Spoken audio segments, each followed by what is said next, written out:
क्या और कोई पैरामीटर है, सोच के देखो, क्या और कोई पैरामीटर है जिसका नाम इनसे भी पहले आना चाहिए?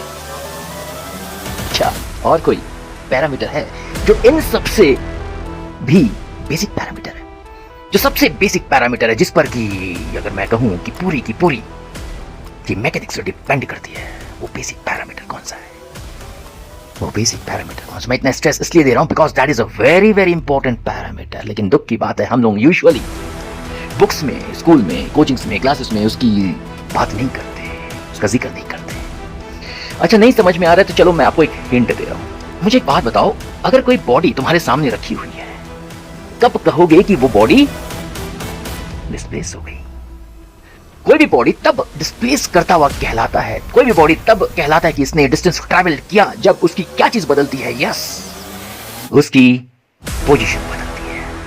तो जो सबसे पहला, सबसे बेसिक पैरामीटर जिसकी हम तलाश कर रहे थे, जिस पर कि सारे के सारे बाकी पैरामीटर्स डिपेंड करते हैं, जिस पर कि सारी की सारी काइनेमेटिक्स डिपेंड करती है, आई शुड से पूरा का पूरा मैकेनिक्स से डिपेंड करता है, that parameter is nothing but yes, position.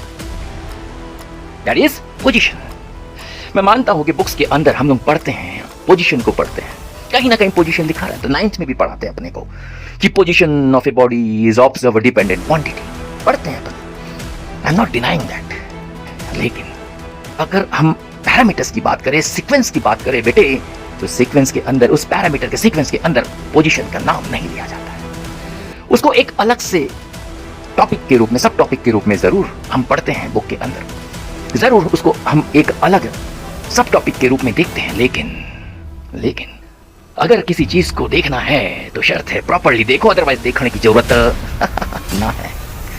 Otherwise देखने की जरूरत ना है। अगर ढंग से ही नहीं देखा, अगर प्रॉपर्ली नहीं देखा, तो फिर क्या करना है? देख के क्या फायदा हो जाएगा उसका?